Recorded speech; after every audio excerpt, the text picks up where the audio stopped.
everyone, and welcome to Another Bite, where we rewatch the most innovative and intriguing pitches from Shark Tank. I'm Jorie, and I'm joined by Ariel. Hey, everyone. And Jon. What's going on, everybody?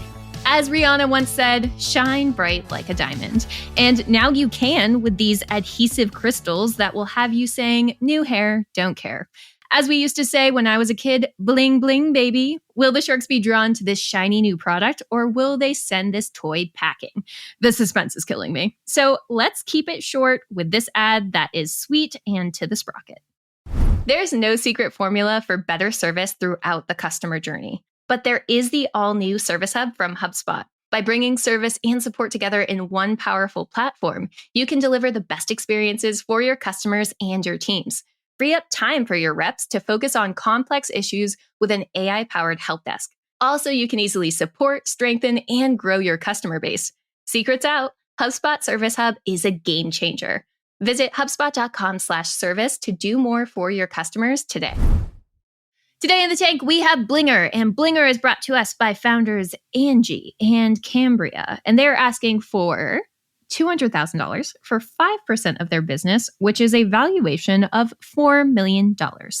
Now, Blinger is this plastic styling tool, and it enables you to add crystals, pearls, gems, all to your hair without hair damage. And you know what? You might be thinking, well, how does that work? Well, it works because there is a medical grade skin and hair safe adhesive, and it kind of reminds me of like hair feathers, the way it like kind of gets ground into your hair. But don't worry, they're not there forever. They can be brushed out. So you load, you click, and you bling. And essentially it's designed so that anyone can do it. So you can get these for your kids. You can get these for yourself if you're planning that wedding. But thinking about our pitch, our product, and our founders, initial thoughts of Blinger. Jorie, do you remember those hair twist things where they're like, we'll braid your hair automatically back in like the 90s? Oh, yeah.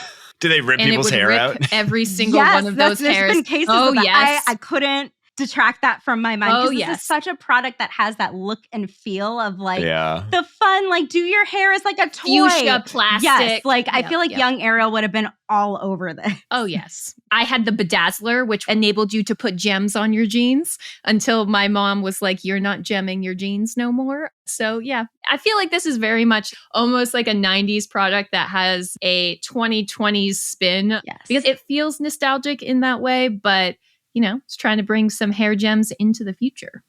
I think it's going to be huge. I think it's going to totally take off. Yeah, people have a ton of nostalgia for the 90s and it's giving off nostalgia vibes. I think it could be huge with children, with teenagers, and with young adults. I think all three of those personas might have an interest in this product. You know, I think that they have decent margins on it. And I don't know, I think it's not that expensive. $30 for the girls model. It's like, this is a perfect way to like express your personality more. Kids love dressing up. They love feeling special. And it's got a model where you have to buy more gems over time. Yep. So it's got an ongoing lifetime value. Right. I don't think this is the kind of thing people buy, try it once and then put it in the closet. I have a feeling this gets used a lot once you have it in your house. So I don't know. I think it's going to be big as long as they can convince people to buy it. And that I think is the real question is like, how are they going to get people to buy it? Which is fair because there's arguably three different kind of like age personas that you mentioned, right? The little girls, the, you know, adolescents, and then the adults with like the nostalgia factor, or those that are going to like festivals and concerts. Yeah. So it's like very different ways that you would market this. I didn't even think about the festivals area. And I think that's a huge market. Yeah. Make a travel size one. Or even just a club. Or, like people go to the club. Yeah. Do people Are you kidding me? Like everybody wants to look cool. Get the lights all in your hair, like disco. Yeah. Totally. So how do you manage a brand that has like such different use cases? Because I feel like how you would market to someone going to Coachella is very different from like the family safe way that you might market to a child of like, hey, this is a toy. Like, don't you want your hair to look fun? Right. From like the old 90s commercials of like, you can bling it, you can rock it, you can do anything, girl power. Like, I think that strategy is really effective to like position it, as you said, like a toy. I think it kind of has to straddle multiple different categories in some ways. This is a toy for like younger kids to play with, have fun, put it on their dog, have mom get mad, all of that. This is like an on the go. So maybe it is leveraging more of like influencers by subtly seeing like their hair and like a photo. Like it doesn't have to be super branded influencing. I think that would be the key, is if they could just do it very naturally. And I think our founders kind of mentioned that too. Like they saw Serena Williams have her hair bedazzled. Whether or not they use the blinger is subject to debate. But I think those kinds of instances for an older audience make the most sense. But I wouldn't necessarily shy away. If I had to guess, I'm sure that probably the majority of their sales is probably going towards younger girls or like toy market, if I had to make some assumptions. Jon, thoughts? How would I market it? Yeah. To multiple personas? Yeah. I think as a starting point, you should be specific in your marketing. So you shouldn't end up in a generalized trap where you show it for everybody. I think you should run different marketing for little girls than you do for people going to the club. But I also think you don't need to overcomplicate it. I don't know if you really need different products for those personas. I think you just could maybe market them differently. But I don't know. I think they'd have to do a little bit of testing around it. And I think they'd be able to figure out pretty quick what messages resonate and which don't. So it was very interesting because we got this story about how she had sort of licensed it or sold the rights to a big toy company. And then it was like a years-long process to claw that back. But during that time, you know, it was Serena Williams, I think she had mentioned, that had started to wear like hair gems. And that caused a huge uptick in the market. And while I think it makes sense that that may have sustained itself over time, there is a bit of that suggestion of an ebb and flow of virality, because also there's a lot of trends that happened in the 90s that just like wouldn't hit well main market today.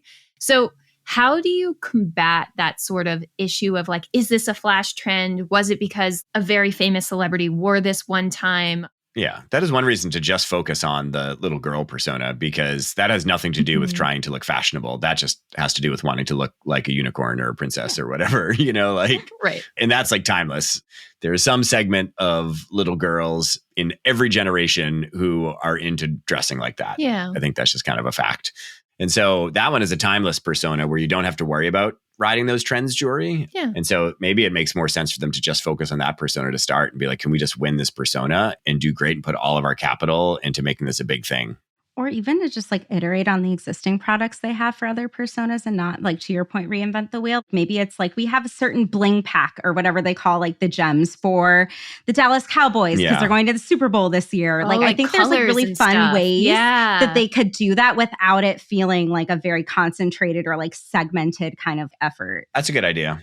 That opens up the whole idea of partnerships too, because I'm definitely like a Harry Potter nerd, but it's just like you do the Harry Potter gems and glow then in the dark. Wait, you have like, you glow in the dark, you have the festival gems, and you could almost like theme them in different ways. And that way you're also not creating different product. You're just repackaging them as like an exclusive, like this season's spring gems. Limited time drop. Yeah, exactly. Even if it's not actually that much different of a product.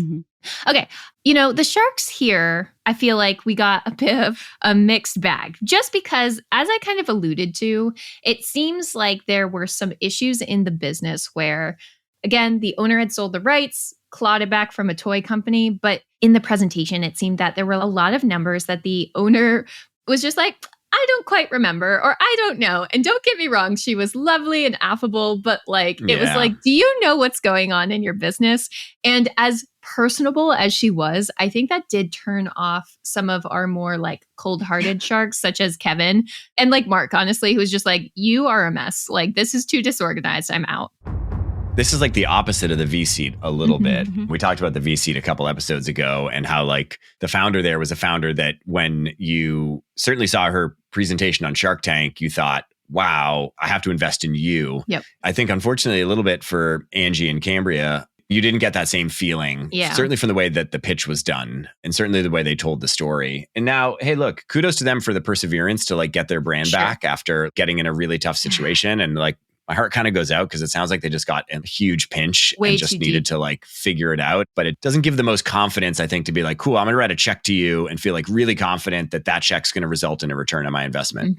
I was surprised with Barbara's offer a little bit because I understand that not everyone's a CFO. Not everyone like knows numbers or is comfortable with it. But my expectation going into Shark Tank after, 15 seasons of this is usually if you don't know your numbers, it doesn't really establish much credibility. So I was just very blood in the shocked, water. Yeah. Right. That Barbara was like, I'll give you all of myself and fix your business for you. I think what we've learned about Barbara, though, Ariel, which is kind of interesting, is I think Barbara does that for all of her companies. Like we talked to Cousins Maine Lobster, who got an investment from Barbara, and they were like, the thing you don't realize about Barbara is she cares so much about you personally. She digs deep. She spends time with you. Like it's not just like you're part of her enterprise then, like you're part of her family. So I think that's how she deals with all of her companies. And I think what we've learned about Barbara is that she has respect for people who go all in. That was Barbara's story. She went all in. She put her back against the wall.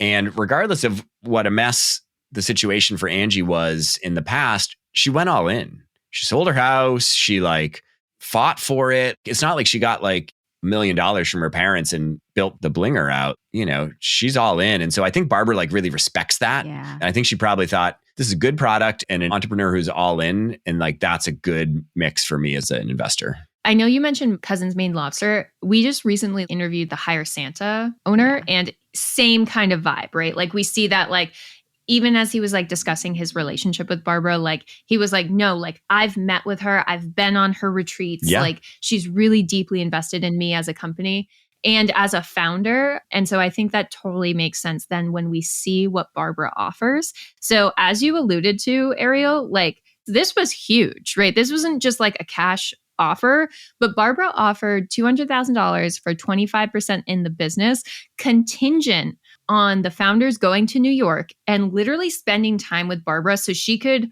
upend and essentially fix everything, right? Fix so the she business. was like, Yeah. I'm going to fix your business. I'm going to fix your model, like how you're operating, everything. And I'm also going to fund your purchase orders so long as you have demand for them. And considering that, like, that's basically everything they were asking for, yes, for much more of a percentage of their business than they were accounting for. But like for just that like business expertise, I think was huge. These sharks started going out like one by one. Right. The fact that there was such a good deal then put on the table was just mind blowing to me. They tried to sort of go back and forth, tried to get that down to 20%.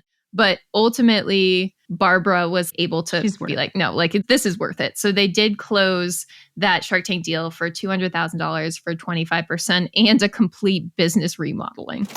Seems like a great deal. I'm excited for them. You'll love to see it. Yeah. I did want to ask a quick question just because this is very much like a current Shark Tank product. They did make that kind of bump in sales as expected post Shark Tank.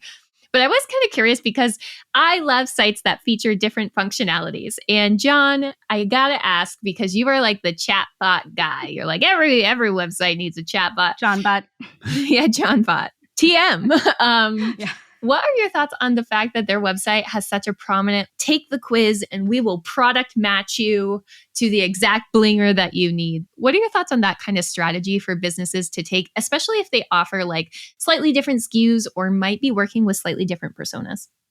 Well, it's interesting. You know, at Trunk Club, the whole onboarding flow to Trunk Club before you made a purchase was a quiz, and it was a long quiz. And when I joined Trunk Club in marketing, my first thought was I should shorten this quiz. Right. Because it's like so many steps, and common knowledge amongst marketers is the shorter the form, the fewer the steps, the higher the conversion rate. Every step you lose conversion rate.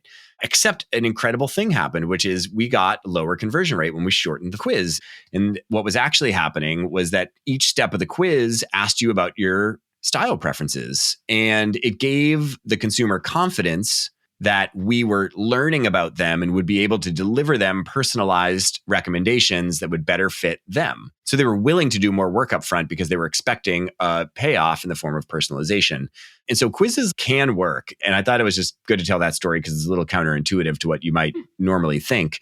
For Blinger, I don't think that the challenge is finding the right blinger. Yeah. Really, like there's two blingers. There's the girl's blinger and the woman's blinger. And they've got different number colors of bedazzles that you get. And that's kind of it. I think this would make more sense if they had, to your point, Ariel, those unique packages of crystals, right? Where it's like, what are you interested in? Yeah, that's the thing. There's nothing to match to here. You're either a little girl or a woman. Or even like, what kind of event are you using this for? So like, if it's for a weekend long event, then hey, you're probably going to lose. You're going to have some shakage. You know, some of the gems are going to fall out, right? Yeah. Like, so they may recommend like, hey, 300 if you're going to be gone for a weekend versus a week. Like, then there's at least some kind of utility behind it. No. But agreed. The additional steps of taking a quiz here don't add any value, in my opinion. I did take it though. so. And it is strongly recommended that I buy the Blinger starter kit with Blinger styling tool plus 75 precision cut glass crystals for $49. Interesting. Will you be purchasing this for your daughter? Yeah. Are we going to see you blinged out in the next episode? I don't think that's happening. Okay, fair enough.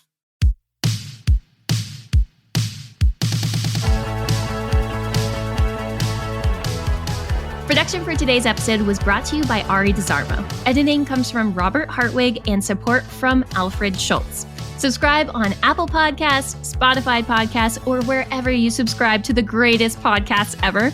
That does it for me. See you next week in the tank for another bite. Create Like the Greats, hosted by Ross Simmons, is brought to you by the HubSpot Podcast Network, the audio destination for business professionals.